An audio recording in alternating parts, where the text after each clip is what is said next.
गोविंद जय जय गोपाल जय जय राधा रमण हरि गोविंद जय जय गोविंद जय जय गोपाल जय जय राधा रमण हरि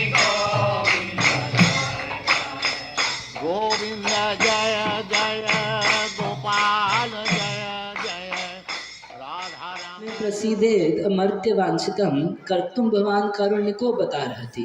बार बार अब बोल रही है कि आप दया करो, कृपा करो, हम लोग को जाना है।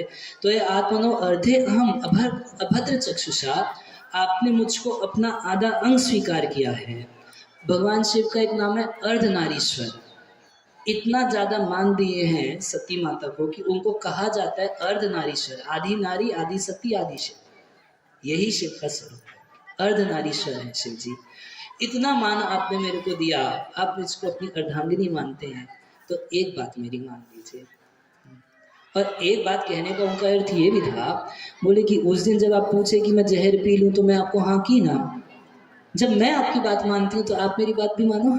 चलो अभी कितना देखिए मना रही हैं, माम अनुग्रहण याचिता, आप मेरी इस याचना को स्वीकार कर लीजिए।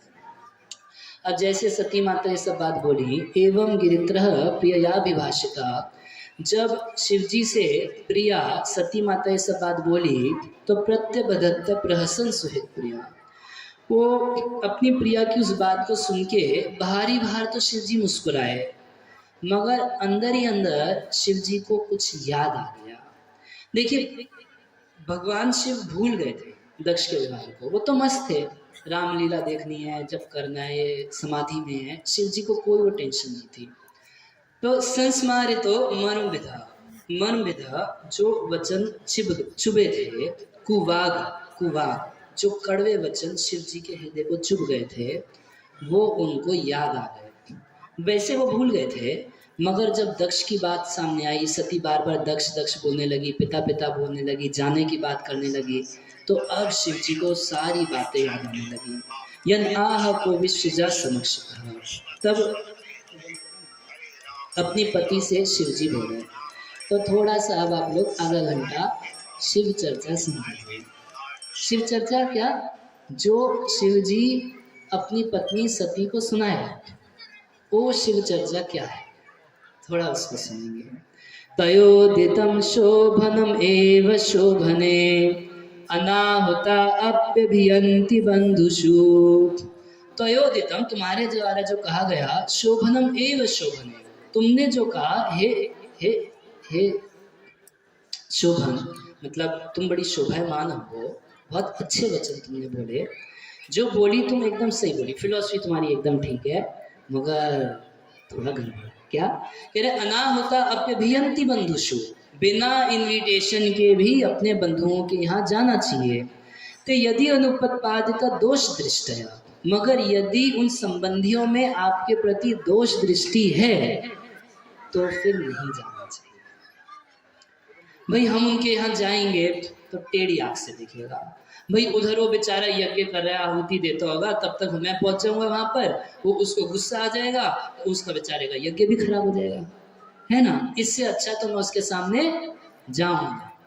होता है आपको, अगर किसी से ईर्ष्या है, कई दिन उसको देखे नहीं तो धीरे धीरे उसको भूलने लगते हैं, मगर वो व्यक्ति सामने आ जाता तो सारी फिल्म चालू हो जाती है, उस दिन इसने मुझको ये बोला था, ये था, वो था।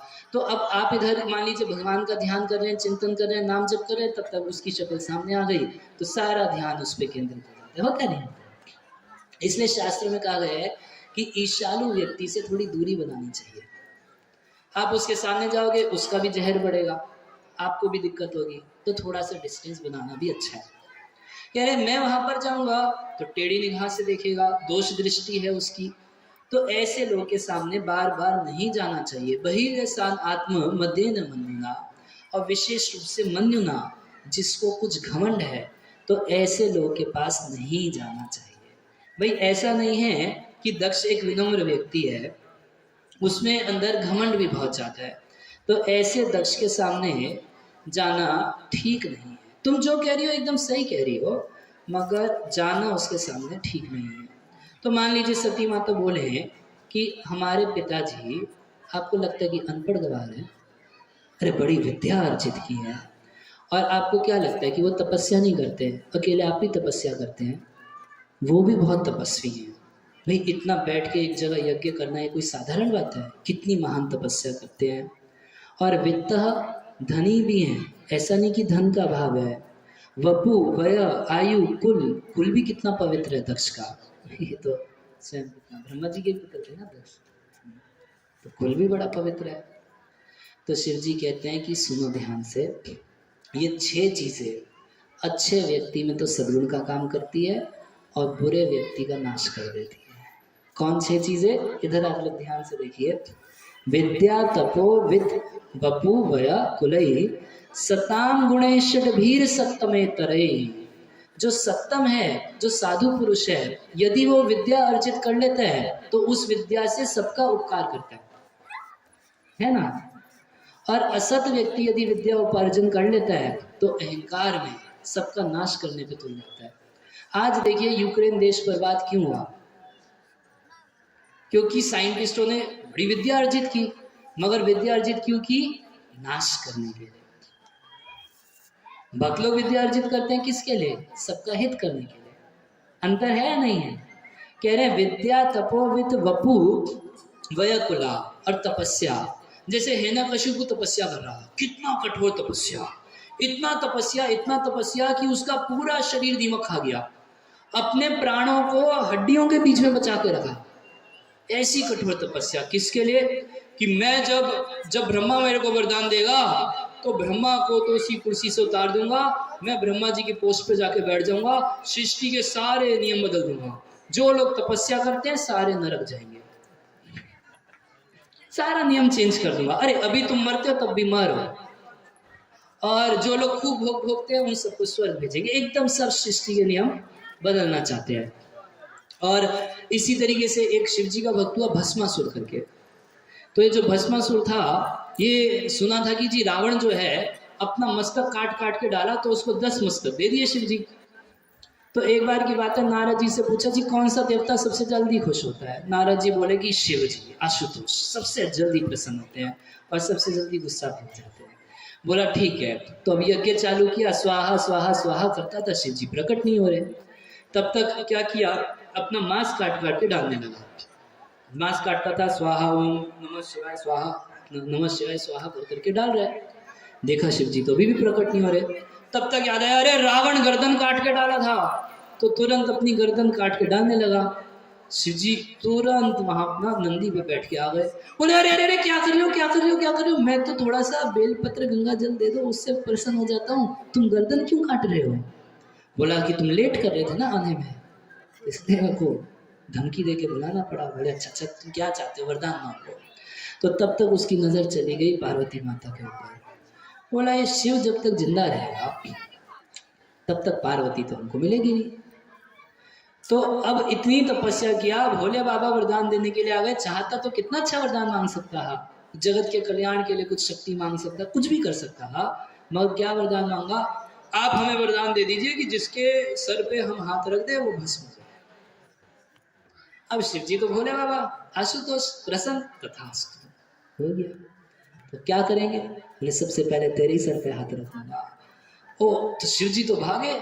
जब शिव जी भागने लगे और ये भस्मासुर शिव जी के पीछे भाग रहे हैं कि किसी तरह शिव को पकड़ लूंगा, इसको मार दूंगा। वो शिव जी भाग रहे हैं भाग रहे हैं भाग रहे हैं। तब तक भगवान कृष्ण वहां पर एक बाल ब्रह्मचारी के रूप में, छोटे से बच्चे के रूप में रास्ते में खड़े हो गए। अब भस्मासुर, अरे रुक, इतना हैरान क्या करते, तू रुक एक बार, तू वरदान दिया तेरे सर पे हाथ रखूंगा। भाग रहे। तब तक भगवान, छोटा बच्चा ब्रह्मचारी रोका, अरे कहाँ भाग रहे हो, कहाँ भाग रहे हो। अरे तुमको पता है इससे मुझको वरदान दिया है, जिसके सर पे हाथ रखूंगा वो भस्म हो जाएगा, इसकी पत्नी जो है इसको भस्म करके मेरी हो जाएगी। बोला भगवान बोले अरे तुझको पता नहीं, अरे इसका ससुर इसको जब से शाप दिया तब से इसका कोई वरदान काम नहीं करता, तुझको इतना भी नहीं पता, तब से इसका कोई वरदान आदि काम नहीं करता, तुझको विश्वास नहीं। बोले सुना तो था मगर ये मेरे को वरदान दिया। अरे मूर्ख बनाया ना तेरे को, सबको मूर्ख बनाता है। तेरे को विश्वास नहीं तो एक काम कर, टेस्ट कर। अपने सर पे हाथ रख के देख ले, अगर इसका वरदान काम नहीं किया ना, दोनों चल के पिटाई करेंगे उसकी। बोला हाँ तुम सही देखते हो। अब भगवान तो मनमोहन है ही, पूरा उसके मन को मोहित कर लिए वो, और क्या किया, अपना हाथ लिया और अपने सर पे रख लिया, भस्म लिया। तो तपस्या तो बहुत किया, मगर तपस्या का उद्देश्य क्या था, संसार को नष्ट कर देना। आजकल की वैज्ञानिक शक्ति ऐसी है, तपस्या है, विद्या है, किसके लिए? इतना सारा मिसाइल बना रहे हैं, किसके लिए? किसके लिए है? नष्ट करने के लिए।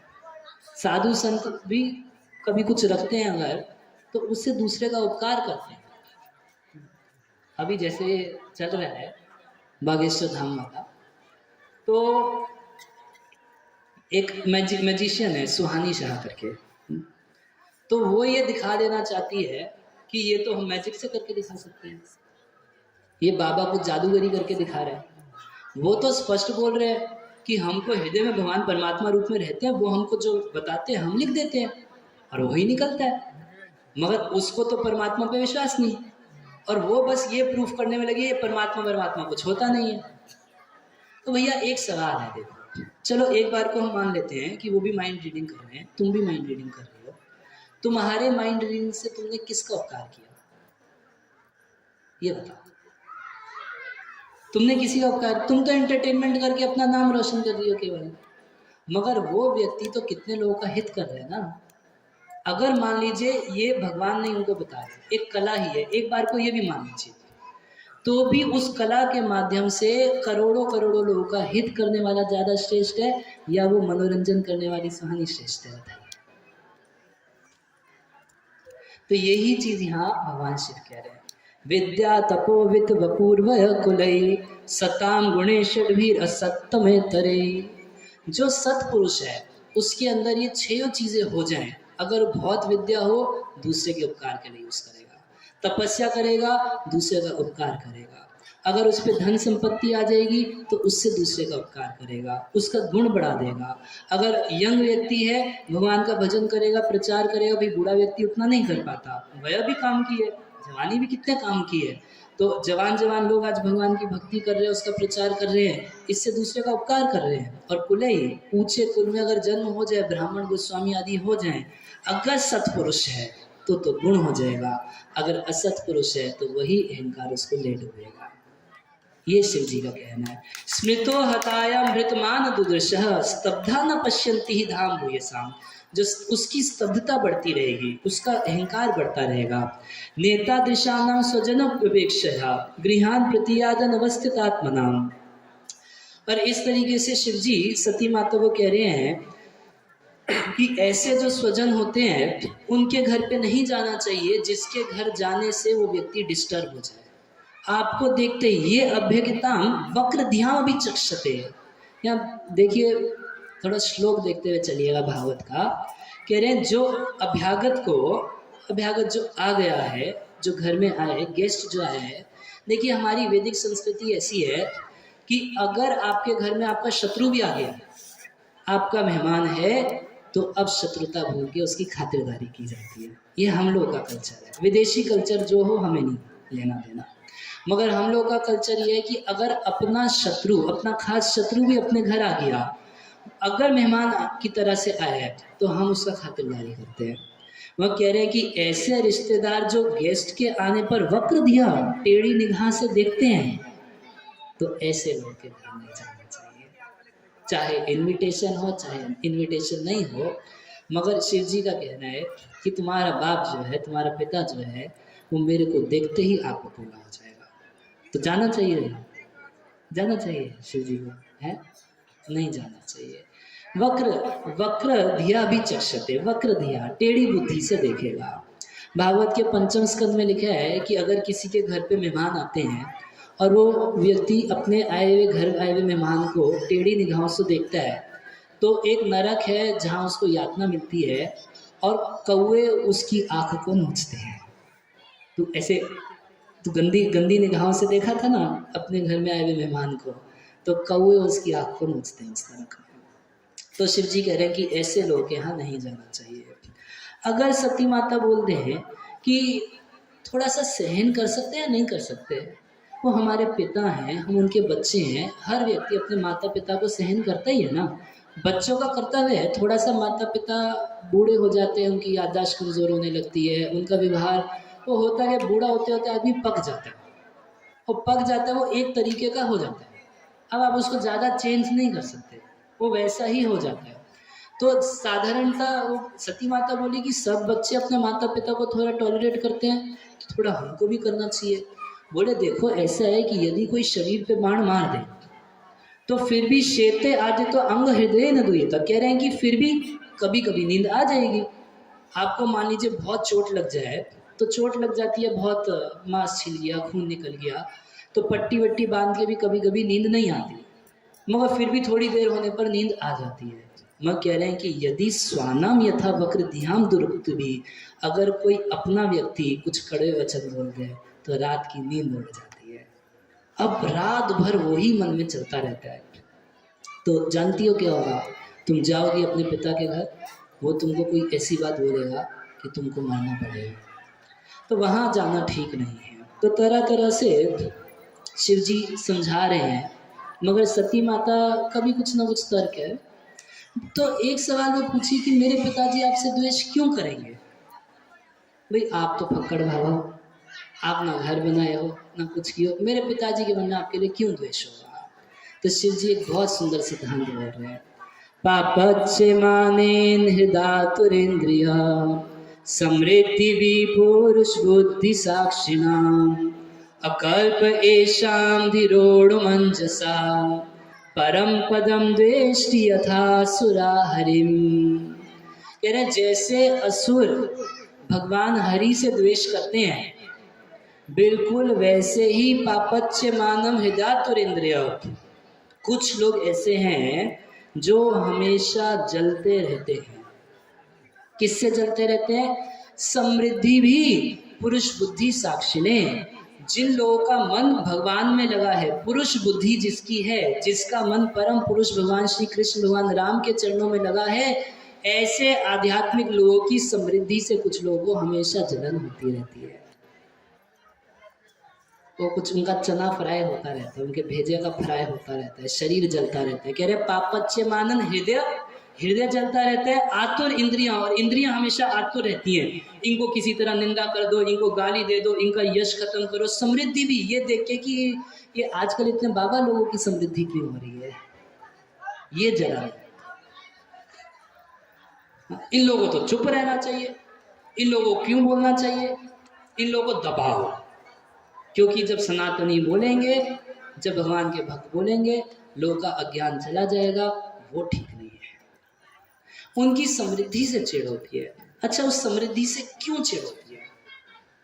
क्यों चिढ़ होती है बताइए? भगवान के भक्तों की समृद्धि से क्यों चिढ़ होती है? क्योंकि अकल्प एशम धी रोड़ मंचसा, क्योंकि आरोढ़, क्योंकि वो अपनी कितनी ही शक्ति लगा ले, वो उस संत को जो सुख मिल रहा है ना भगवान के भजन से, उसकी नकल नहीं कर सकते, इसलिए जलन खाते हैं, और कोई कारण नहीं है। जो समृद्धि हम लोगों के पास है, शिव जी कह रहे हैं, वो समृद्धि तुम्हारे पिता दक्ष के पास नहीं है। रुपया पैसा तो बहुत होगा दक्ष के पास, तो ऐसी समृद्धि आध्यात्मिक पुरुषों के पास रहती है। एक तो उनका आंतरिक सुख, क्यों? पुरुष बुद्धि साक्षिणाम। पुरुष बुद्धि साक्षिणाम का अर्थ है कि भगवान शिव कह रहे हैं कि मेरी उसमें कोई गलती नहीं है। मेरा मन, जब मैं दक्ष के यज्ञ में बैठा था, मेरा मन तो पुरुष बुद्धि साक्षिणाम, वो तो केवल परम पुरुष का चिंतन कर रहा। मैं देखा ही नहीं तुम्हारे पिताजी कब आ गए, तुम्हें उठ के प्रणाम नहीं कर पाए। यह पुरुष बुद्धि साक्षी का एक अर्थ है कि सौगंध खा के बोलता हूँ मैं, आई स्वेयर, पुरुष बुद्धि साक्षी, भगवान साक्षी है कि उस दिन क्या हुआ था, मैं कसम खा के बोलता हूँ सती, भगवान जानते हैं, भगवान सब कुछ देखे। या इसका एक अर्थ ये भी है, पुरुष बुद्धि साक्षी, कि भगवान मुझको जैसी प्रेरणा दिए। अब भगवान उस समय मुझे प्रेरणा देते कि खड़े हो जाओ, तो खड़ा हो जाता, मैं तो दास हूँ। भगवान मुझे उस समय प्रेरणा देते कि इसको हरे कृष्ण बोलो, तो वो भी बोल देता, क्योंकि हम तो जैसे भगवान हमको नचाते हैं, हमारी कोई स्वतंत्रता नहीं है, हम तो कठपुतली की तरह वैसे नाचते हैं। भगवान जैसी प्रेरणा देते हैं हम तो वैसा करते हैं। और ये जो हमारी समृद्धि है, ये तुम्हारे बाप को कभी नहीं मिल सकती, ये उसको अवेलेबल नहीं है। इस समृद्धि से उसको जलन होती है। पापच्य मानव हमेशा जलते भूनते रहते हैं, और इसीलिए रामचरितमानस जलाते रहते हैं। क्यों जलाते हैं? इसीलिए जलाते हैं क्योंकि रामचरितमानस, आप जानते हैं हम लोगों को आजकल इस शास्त्र पढ़ने में रुचि क्यों नहीं होती है? हमने इतनी निंदा सुन ली है अपने ग्रंथों की कि हमें लगता है कि इसमें ना वही सब दिया होगा, वो स्त्रियों को हीन दिखाया होगा, और इसमें क्या छोटी जाति, जातिवाद, ये सब पढ़ने लायक नहीं है, इसलिए हमें रुचि नहीं पड़ती इसको पढ़ने में। मगर यदि आप भगवत गीता पढ़ें, श्रीमद् भागवतम पढ़ें, इसको सुने, अच्छा बाकी सब छोड़िए, आप लोग पिछले 2 घंटे से हम पर बैठे हैं, अभी 8:34 हुआ, 2 घंटे से आप लोग हरि कथा श्रवण कर रहे हैं। इस समय जो सुख आप प्राप्त कर रहे हैं, जो अभी सुख शांति आप अनुभव कर रहे हैं, मेरा अनुभव छोड़िए, आप जो अनुभव कर रहे हैं, वो क्या आपने कभी जीवन में किसी शादी पार्टी में अनुभव किया? क्या आप कई पैसा खर्च करके कोई चीज घर में ले आए, ऐसा सुख मिलेगा, ऐसी शांति मिलेगी? है? मिलती है? बताइए, आप लोग बताइए, हम क्यों अपना विचार आपके ऊपर थोपे? भगवान गीता में बोला प्रत्यक्ष आगम धर्मम सुसुखम कर्तुम अव्ययम्। आप इसको प्रैक्टिकली एक्सपीरियंस कर सकते हैं, किसी को आपके ऊपर थोपने की जरूरत ही नहीं है। ये जो समृद्धि है साधुओं की, जो उनका भगवान से कनेक्शन है, वो कोई नकल नहीं कर सकता, और वो नकल ना करने की वजह से साधुओं से जलते हैं लोग। बस इतनी सी ही कहानी है ना? सिंपल है, डिफिकल्ट है? समझ गए? ईर्ष्या का सारा काम है, बस इतना सा काम। भाई देखिए, जो गुरु है, शिष्य का कर्तव्य है कि गुरु की सेवा भगवान के समान की जाती है। भगवान नहीं है, उसके साथ रासलीला नहीं करनी है, मगर उसकी सेवा जो है वो भगवान के समान की जाती है, क्योंकि भगवान का प्रतिनिधि है, भगवान का ज्ञान देता है। तो एक शिष्य का कर्तव्य है कि जैसे भगवान का आदर सत्कार, भगवान के लिए सब कुछ फर्स्ट क्लास व्यवस्था करता है, वैसे वो गुरु के लिए भी करता है। और जब गुरुओं की सेवा होने लगती है तो लोगों की जलने लगती है। जब सनातनी आगे बढ़ने लगते हैं तो सबकी जलने लगती है। मगर एक विचार आप थोड़ा सा कीजिए, जब किसी रियल संत की, किसी वैष्णव को सुख प्राप्त होता है, वो सुख अपने पास नहीं रखता, उसको बांटता है। उसकी पोजीशन अलग है या नहीं है? एक सांसारिक व्यक्ति से उसकी पोजीशन बहुत अलग है। उसका ऐश्वर्य जो है वो अपने पास सीमित नहीं रख रहा, उसको बांटता है। प्रभुपाद जी विदेश जाके प्रचार किए, प्रभुपाद जी कभी नहीं बोले कि तुम लोग मेरे नाम का कीर्तन करो। प्रभुपाद जी बोले कि तुम लोग भगवान नाम कीर्तन करो। प्रभुपाद जी पूरा संसार में हरे कृष्णा मंत्र की गूंज करा दी, और अपने आप प्रभुपाद जी के नाम की गूंज हो गई। अच्छा, प्रभुपाद जी 40 रुपये लेके गए, मात्र 40 रुपये। तो भारत में तो उस समय 40 रुपये की कीमत थी, मगर विदेश में 40 रुपये से 1 महीने का भी खर्चा चलने वाला नहीं था। ये स्थिति थी। आप लोग समझ, वहाँ महंगी होती है, वहाँ ब्रेड भी यहाँ की, आपको क्या बोलेंगे, वहाँ आपका डबल रोटी भी जो है यहाँ का, वो भी यहाँ का मतलब 1,500-2 हज़ार रुपये का डबल रोटी आता है। और इंडियन चीज़ खरीदने अगर वहाँ चले जाएंगे तो बहुत महंगा पड़ता है। तो प्रभुपाद जी 10 साल जो प्रचार किए भगवान की महिमा का, 10 साल में प्रभुपाद जी को 40,000 करोड़ रुपया हो गया। मगर प्रभुपाद जी इसमें से 1 पैसा भी अपने ऊपर खर्च नहीं किया। सारा का सारा क्या, भगवान की सेवा, भक्तों की सेवा, ये भगवान के प्रचार, गीता पुस्तक छापनी है, इसका वितरण करना है, भगवान के ज्ञान का प्रचार करके सबके दुख को शमन करना है, सबके दुख को दूर करना है, यही उनका ऐश्वर्य था। अब इस ऐश्वर्य की नकल करके दिखा दो, कर सकते हैं? नहीं कर सकते ना। ये ऐश्वर्य कहाँ से लाएंगे? ये निष्कामता का ऐश्वर्य कहाँ से लाएंगे? ये भगवत भक्ति का ऐश्वर्य कहाँ से लाएंगे? ये सुख जो भगवान के भक्त को प्राप्त हो रहा है, भगवान की सेवा करके, भगवान के भक्तों की सेवा करके, ये ऐश्वर्य की नकल आप कहाँ से करेंगे? वो आप नहीं कर सकते। इसलिए कह रहे हैं अकल्प एशम धिरोड़ मंजसा, वो आरूढ़, वो चढ़ नहीं सकते, उस पद को प्राप्त नहीं कर सकते। अंजसा, उन साधुओं के चरणाश्रय किए बिना वो प्राप्त नहीं कर सकते। इसलिए परम पदम द्वेष्टि, उस परम पद पर वो लोग हैं, उनकी पोस्ट से, उस पोजीशन से द्वेष्टि, द्वेष करते हैं। क्यों द्वेष करते हैं? यथासुरा हरि, कोई कारण नहीं। जैसे असुर लोग भगवान हरि से क्यों द्वेष करते हैं? भगवान हरि इतने कल्याणकारी हैं, सबका कल्याण करते हैं, हम लोग को ज्ञान दिए हैं, भगवान लोगों का दुख दूर करते हैं, उनका नाम लेने मात्र से लोगों का दुख दूर हो जाता है। ऐसे भगवान हरि जो परम कल्याणमय हैं, मंगल भवन अमंगल हारी, ऐसे मंगलमय भगवान से क्यों रावण द्वेष करता था? कोई कारण? अरे एक बार पूछा गया भगवान राम से कि विभीषण आपकी शरण में आया तो उसको लंका दे दिए, यदि रावण आपकी शरण में आएगा तब क्या करेंगे? बोले यदि वो रावण मेरी शरण में आ गया तो मैं उसको अयोध्या करा दूंगा। अच्छा, वो तो आया ही नहीं। ऐसे भगवान जो ये नहीं देखेंगे कि तू किस जाति का है, असुर है, क्या है, तू कितना पापी है, यदि शरणागत हो गया तो भगवान उसको तुरंत स्वीकार कर लेते हैं। ऐसे भगवान से भी असुर लोग द्वेष करते हैं, उसका कोई कारण नहीं है,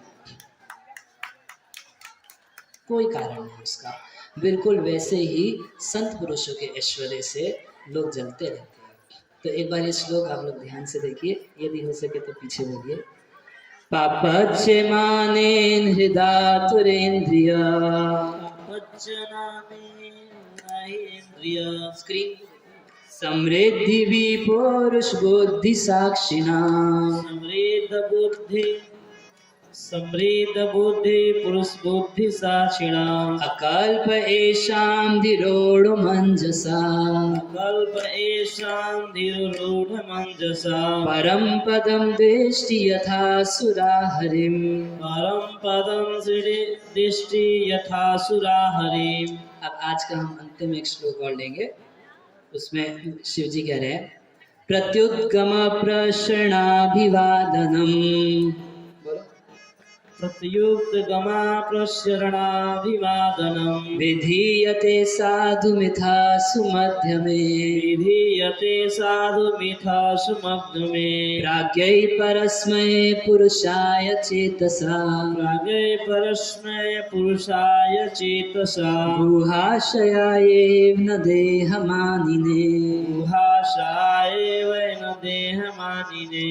तो अब मान लीजिए सती माता भगवान शिव को बोलती हैं कि उस दिन अगर आप मेरे पिताजी को एक प्रणाम कर देते आपका क्या जाता, आज बात इतनी नहीं बिगड़ती ना। तब भगवान शिव कह रहे हैं कि प्रत्युद्गम प्रशय अभिवंदनम। प्रत्युद्गम मतलब किसी के आने पे लोग खड़े हो जाते हैं।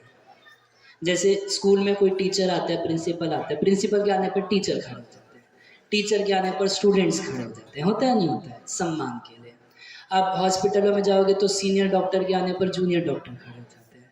अब आर्मी में जाओगे तो किसी ऊंची पोस्ट के व्यक्ति के आने पर नीची पोस्ट के व्यक्ति करने लगते हैं। इसको क्या बोलते हैं? प्रत्युद्गम, खड़ा होकर सम्मान करना। बोले सांसारिक लोग भी करते हैं और वैष्णव लोग भी करते हैं, दोनों करते हैं, भक्त लोग भी करते हैं। कई बार लोग बोलते हैं कि भाई ये सन्यासियों को इतना सम्मान क्यों, है ना, एक ऑब्जेक्शन रहता है, प्राय एक ऑब्जेक्शन रहता है। तो एक सम्मान की विधि हर क्षेत्र में रहती है। आप कहीं जाइए, स्कूल में है, ऑफिस में है, कॉलेज में है, गवर्नमेंट में है, हर जगह आप जाएंगे तो एक हियरार्की रहती है।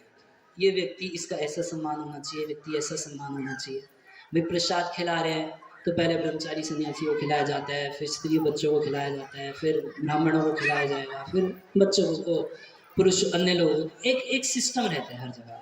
ये रहता है या नहीं रहता है? कई बार लोग बड़ा बहस करने लगते हैं कि भेदभाव करते हो मंदिर में भी। भेदभाव नहीं है, एक हियरार्की है, एक सिस्टम है। तो प्रत्युद्गम, खड़े होकर सम्मान करते हैं। मगर संसार के लोग, इस श्लोक को आप लोग निरंतर देखिएगा, इसकी चौथी पंक्ति में एक शब्द लिखा है देह मानिने, जो अपने आप को शरीर मानता है। तो इस संसार के लोग शरीर को नमस्कार करते हैं, और जो अपने आप को शरीर मानता है, कह रहे हैं साधु लोग उसको प्रणाम नहीं करते।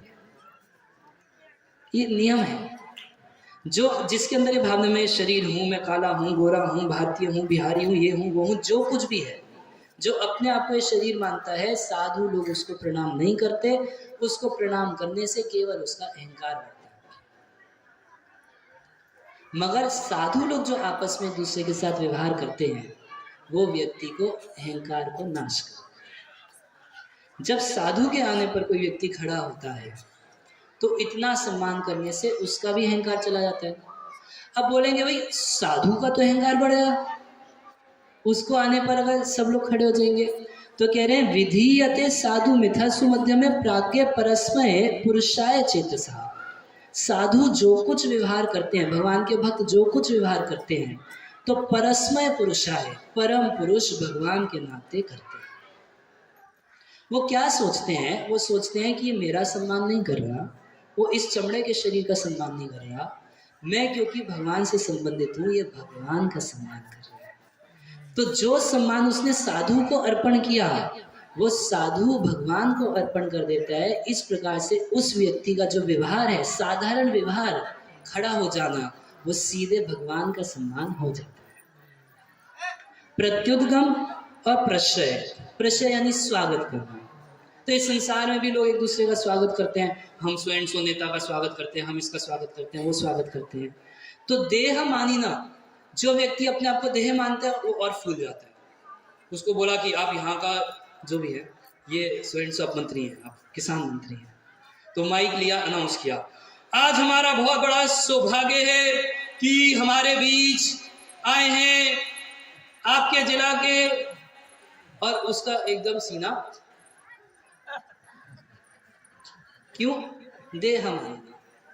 अच्छा, साधुओं का भी ऐसे सम्मान किया जाता है, आज हमारा बहुत बड़ा सौभाग्य है कि आज आपके गांव में इतने सारे वैष्णव आए हैं, अनिरुद्ध प्रभु आए हैं, दिव्यांबर प्रभु आए हैं, ननी मोहन प्रभु आए हैं, आदि पुरुष प्रभु आए हैं। तो ऐसे हम भी तो कर रहे हैं, कर रहे नहीं कर रहे? मगर इन लोगों का तो नाम सुनने मात्र से सारी माया खत्म हो जाएगी। वैष्णवेर नाम, वैष्णवेर नामे ते उल्लास, वैष्णवों का नाम तो भगवान के नाम से संबंधित है। तो जब हमने बोला, किसी भी भक्त का नाम बोला, तो वो नाम क्या है? वो तो भगवान का नाम है। जैसे जगदीश गोपाल प्रभु किसी ने बोला, सम्मान किया जगदीश गोपाल प्रभु का, नाम बोलने मात्र से आपके सारे पाप खत्म। क्यों? आपने नाम किसका लिया? गोपाल। हरे कृष्णा कृष्णा कृष्णा हरे हरे, हरे राम राम राम हरे। और सम्मान करते हैं, स्वागत करते हैं, प्रश्रय करते हैं भगवान के संबंध से। किसका भगवान से कितना निकटतम संबंध है, साधु समाज में उसका उतना ही सम्मान होता है ना? यही सिस्टम है ना। तो जो भगवान के जितना निकट है, भगवान की सेवा में जितना ज़्यादा एंगेज्ड है, उसका उतना सम्मान किया जाता है। तो वास्तव में किसका सम्मान किया जा रहा है? वो जो भगवान की सेवा कर रहा है, वो उसकी सेवा और भगवान का सम्मान किया जा रहा है। उस सम्मान से जो सम्मान कर रहा है, उसकी भी चेतना शुद्ध हो जाती है। जिसका सम्मान है वो भगवान को अर्पण कर देता है, उसकी भी चेतना शुद्ध हो जाती है। तो प्रत्युद्गम, प्रशय और अभिवादनम। अभिवादनम का अर्थ है प्रणाम का। प्रणाम जब हम करते हैं तो ऐसे घर परिवार में भी लोग एक दूसरे को प्रणाम करते हैं, चाची पाए लगू। अब आजकल तो लोग पैर तो छूते नहीं है, वो भी अच्छा ये ना छूए तो क्या करते हैं, घुटना छू लेते हैं, पाए लागू। और कुछ लोग तो ऐसे करते हैं, पाए लागू दूर से, और थोड़ा सा दूर होके, तो पाए तो यहाँ है, थोड़ा यहाँ लागू ना लागू। मगर साधारण लोग भी व्यवहार करते हैं। कई लोग तो, बड़े लोग ऐसे होते हैं, कोई मौसी बुआ ऐसी होती है, बच्चों पैर छू, तो देह माने ना। उनको क्या फीलिंग आती है? मेरा सम्मान किया। मगर जब किसी साधु पुरुष का सम्मान किया जाता है तो बोलेंगे भाई फिर साधु अपने को क्यों प्रणाम करवाता है? साधु को जब प्रणाम किया जाता है, और ये भी देखा जाता है कि साधु को प्रणाम किया जाता है तो साधु खुश होता है। देखते हैं ना, देखते हैं किसी साधु को आप प्रणाम करते हैं, गुरु को प्रणाम करते हैं, तो वो खुश होता है। भाई इसका मतलब उसको भी तो खुशी हो रही है ना? प्रणाम की खुशी उसको भी हो रही है। ऐसी बात नहीं है। वो ये देख के खुश होता है कि ये जो मेरा शिष्य है, इसको कितना सुंदर सदाचार की शिक्षा हो गई कि जब साधु संतों को देखता है तो झुकना प्रणाम करना सीख गया। इसके लिए वो प्रणाम स्वीकार करता है। और उस प्रणाम को स्वीकार करके अपने पास तक नहीं रखता। यहाँ कह रहे हैं परस्मय पुरुषाय चेतसा, वो परम पुरुष की चेतना में रहता है, जो कुछ उसको मिलता है सब ठाकुर को अर्पण कर देता है। तो वो जो किए हुए प्रणाम है, प्रणाम में छूना नहीं चाहिए पैर, साधुओं को प्रणाम करना चाहिए बिना छुए, दूर से प्रणाम करना चाहिए और मस्तक जमीन पर लगा के प्रॉपर तरीके से प्रणाम करना चाहिए। जब किसी साधु को प्रणाम किया जाता है, वो क्या करते हैं साधु, आपके उस प्रणाम को डायरेक्ट भगवान को अर्पण कर दे। आप तो नहीं कर पा रहे, हम लोग तो हमेशा इस चेतना में नहीं रहते ना कि हम जो करें भगवान के लिए करें, और सोचे भी तो कर नहीं पाते। प्रैक्टिकल बात है, 24 घंटे कोई व्यक्ति इस चेतना में नहीं रह पाता, मगर जो लोग 24 घंटे इस चेतना में हैं, जो परम पुरुष चेतना में हैं, उनकी जब हम सेवा करते हैं, जो भेंट उनको देते हैं वो भगवान को अर्पण कर देते हैं। एक आचार्य हुए श्रील श्यामानंद प्रभु, वो बोलते थे कि भगवान के भक्त जो हैं और भगवान जो है, इनका संबंध कैसा है, जैसे किसी गर्भवती स्त्री के गर्भ में बच्चा रहता है, ऐसे साधुओं के अंदर भगवान रहता है। इसका क्या मतलब हुआ, जैसे कोई गर्भवती स्त्री कुछ खाती है, उसके खाने से ही बच्चे का पालन पोषण होता है, वो खाती है, उसका रस बच्चे को प्राप्त होता है। बिल्कुल ऐसे ही जब किसी साधु संत को कुछ दिया जाता है तो वो सीधे भगवान को अर्पण हो जाता है। प्रभुपाद जी की भाषा में प्रभुपाद जी कहते थे कि भगवान के 2 लेटर बॉक्स हैं। ऐसे होते थे ना पहले जमाने में, कुछ लेटर बॉक्स होते थे, उसमें चिट्ठी डाल दो, जो पता लिखा है वहां पहुंच जाएगा। तो 2 लेटर बॉक्स है भगवान के। क्या क्या, एक भगवान का श्री विग्रह है। अब यहाँ भगवान राज बिहारी के गले में फूलों की माला टांगे और वहां गोलोक वृंदावन में भगवान के देह पे फूलों की माला आ जाती है, डायरेक्ट तुरंत। जैसी माला अर्पण की बिल्कुल वैसी माला भगवान के गले में प्रकट हो जाएगी। तो पहला लेटर बॉक्स क्या, भगवान का श्री विग्रह, और दूसरा लेटर बॉक्स भगवान के भक्त। आप जो भगवान के भक्त को अर्पण करेंगे, जो इस चेतना में है कि सब कुछ भगवान का है, सब कुछ भगवान को ही अर्पण कर दो, तो भक्तों का व्यवहार जो है वो व्यवहार भी लोगों को पवित्र कर देता है। और साधारण जनता में जब हम व्यवहार करते हैं, वो केवल हमारे अहंकार को पोषण करता है, देह मानिना। साधारण व्यवहार भक्तों के साथ जो किया जाए, इसलिए प्रभुपाद जी बोले कि हमने इस्कॉन संस्था इसीलिए बनाई है कि कुछ लोगों को साधु बना देंगे और फिर लोग इनके साथ जो व्यवहार करेंगे, उस व्यवहार से ये लोग भी साधु बन जाएंगे, लोगों को साधु संग देने के लिए। ददाति प्रतिघ्नाति गुह्यम आख्याति पृच्छति भुंक्ते भोजते चैव षड्भीर प्रीति लक्षणम। जब यही प्रेम जो हमारा संसार में है, यही प्रेम यदि हम साधुओं के साथ करते हैं, क्या करते हैं, ददाति प्रतिघ्नाति, अब साधुओं को कुछ गिफ्ट देते हैं। आप संसार में भी देते हैं, जाते हैं बुआ के यहाँ, चाची के यहाँ, दोस्त के यहाँ, शादी ब्याह में यहाँ वहाँ गिफ्ट देते हैं। फ्रेंड के बर्थडे पार्टी में जाते हैं तो उसको जाके गिफ्ट देते हैं। अगर हम यही गिफ्ट लेना देना साधुओं के साथ शुरू कर दें, कुछ गिफ्ट दे, उनसे कुछ गिफ्ट लें, तो केवल इतने व्यवहार से व्यक्ति का मन भगवान में लग जाता है, केवल इतने व्यवहार से। क्योंकि आप जो दोगे वो क्या करेगा, परम पुरुष चेतना, उसकी चेतना कैसी है, परस्मय पुरुषाय चेतसा, वो आपसे लेके भगवान को अर्पण कर देगा। और जब वो आपको गिफ्ट देगा तो पहले भगवान को ऑफर करके आपको प्रसाद ही गिफ्ट के रूप में देगा। अब कोई साधु अगर आपको गिफ्ट देगा तो क्या गिफ्ट देगा, भाई ठाकुर जी का एक फोटो फ्रेम दे देगा, है ना, और क्या देगा, कोई पुस्तक दे देगा आपको, जो कुछ देगा कृष्ण से संबंधित देगा। और जब आप उसको देखेंगे तो आपका भी कृष्ण में प्रेम बढ़ने लगेगा। तो जो भौतिक चेतना है, देह की चेतना है, वो ट्रांसफर होके आध्यात्मिक चेतना में चली जाती है। ददाति प्रतिघ्नाति और गुह्यम आख्याति पृच्छति। हम सबके मन में बड़ा चीज़ें चलती रहती हैं, कुछ परेशानी चलती रहती है, तो हम डिस्कस करते हैं। अच्छा, डिस्कस करते हैं, किसी दोस्त से जाके डिस्कस करते हैं। अच्छा, एक मूर्ख एक दूसरे मूर्ख के पास जाता है, बोलता है मेरे को बड़ी परेशानी है भाई, तू बता क्या करना है। बोलते हैं कि हम बताएंगे तुमको, तुम क्यों चिंता करते हो। अच्छा, इसको खुद ही नहीं पता, तो दोस्त के पास जाके पूछता है और वो लड़ाई झगड़े सुलटाने के लिए जाता है। दोस्त बोलते हैं तू सुलटाने जा रहा है, अरे और करना चाहिए, वो भड़क जाता है, करने लगता है। तो हम सब अपने हृदय की बात किसी से शेयर करते हैं, बताते हैं अपने हृदय की बात। अगर यही व्यवहार हम साधुओं के साथ कर लें तो साधु बोका नहीं है संसारिक व्यक्ति की तरह। साधु के पास एक एक्सरे मशीन रहती है। कैसी एक्सरे मशीन है, आपके बोलते करते वो समझ जाते हैं आपकी परेशानी के कारण क्या माया आपके साथ कर रही है, क्या भगवान की कृपा, पूरा उसको एक्सरे हो जाता है। और ऐसी सिचुएशन में क्या करना बेस्ट है, शास्त्रों से और हृदय में परमात्मा की प्रेरणा से वो बताता है। समझ रहे ना? तो दधाति प्रतिघ्नाति गुह्यम आख्याति पृच्छति। यदि ये गुह्यम यानी कॉन्फिडेंशियल, इस संसार में आप किसी को अपनी कोई कमी बता दीजिए, ढिंडोरा पीट देगा, है ना, उसको रखेगा नहीं अपने तक। मगर साधु को आप अपनी बड़ी से बड़ी कमी जाके बता दीजिए, वो जानता है कि बेचारा माया में फंसा हुआ है, माया के कारण दुखी है, वो उस बात का ढिंडोरा नहीं पीटेगा और आपको उपाय भी बताएगा कि आप ऐसा करो, सब ठीक हो जाएगा। और साथ में परस्मय पुरुषाय चेतसः, तो ठाकुर जी को प्रार्थना करेगा कि ये व्यक्ति आपकी शरण में आए, आप इसके ऊपर कृपा करिए। ये एक साधु का व्यवहार। तो वही व्यवहार हम संसार में करके देहात्म बुद्धि बढ़ा लेंगे, अहंकार बढ़ा लेंगे।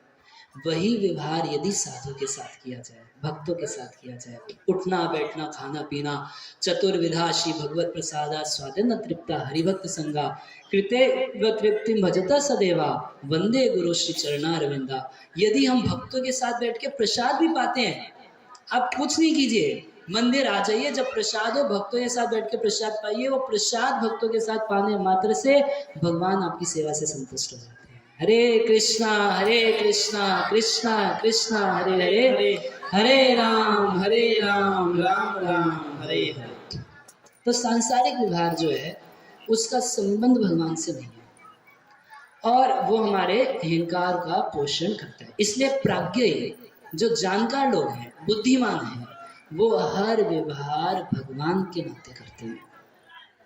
एक बार श्री चैतन्य महाप्रभु से पूछा गया कि आप अपना परिचय बताइए, आप कौन हैं? तो महाप्रभु बोले मैं कौन हूँ? बोले हाँ, हम सुने हैं कि आप ब्राह्मण परिवार में जन्म लिए थे, आप एक सन्यासी हैं। महाप्रभु बोले ना हम विप्र न च नरपति नापि वैश्य न शूद्रो। बोले कि ना हम विप्र, मैं ब्राह्मण नहीं हूँ, तो ब्राह्मण परिवार में जन्म लिए थे। ना हम विप्रो न च नरपति, क्षत्रिय हैं, ना नरपति, मैं क्षत्रिय नहीं हूँ। ना हम विप्रम, ऐसे ना नरपति नापि वैश्यो न शूद्रो, ना मैं वैश्य हूँ ना शूद्र हूँ। अच्छा आश्रम कह रहे ना हम ऋणम, ना तो मैं ब्रह्मचारी हूँ, ना गृहपति, ना मैं गृहस्थ हूँ, घर का स्वामी हूँ, ना वनस्थो, ना मैं वानप्रस्थ हूँ। आप सन्यासी तो हैं? कह रहे जति वाह, मैं सन्यासी भी नहीं हूँ।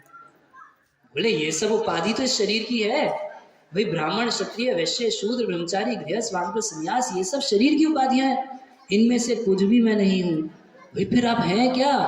कह रहे गोपिर भरतुर पद कमले और दास दास दास, ये मेरी पहचान है। मैं गोपियों के भरतार भगवान श्री कृष्ण के दासों के दासों का दास हूँ। तो जब कोई व्यक्ति ये सारा व्यवहार ऐसे भक्तों के साथ करता है तो उसका अहंकार खत्म होने लगता है और वो शुद्ध हो जाता है। तो कैसे व्यवहार करना चाहिए, इसके लिए शास्त्र में बहुत बढ़िया से बताया है। साफ शिव जी बोल रहे हैं गुहाशयेव, जो भगवान गुह्या हृदय में रहते हैं, शैव रहते हैं, आनंद से रहते हैं। साधुओं के हृदय में भगवान आनंद से रहते हैं, बाकी लोग के हृदय में भगवान आनंद से नहीं रह पाते। परमात्मा वहां पर रहता है मगर उदासीन रूप से रहता है। भगवान के भक्तों के हृदय में तुम्हारे हृदय सदा गोविंद विश्राम, आपके हृदय में सदा गोविंद का विश्राम है, विश्राम करते हैं, आनंद से रहते हैं, कोई टेंशन नहीं है। बाकी लोग भगवान को टेंशन देते रहते हैं, उनकी बड़ी डिमांड की लिस्ट रहती है, उनकी बड़ी सारी कंप्लेंट्स रहती हैं, शिकायतें रहती हैं, भगवान भी परेशान हो जाते हैं, भाई कहाँ पे रह गया।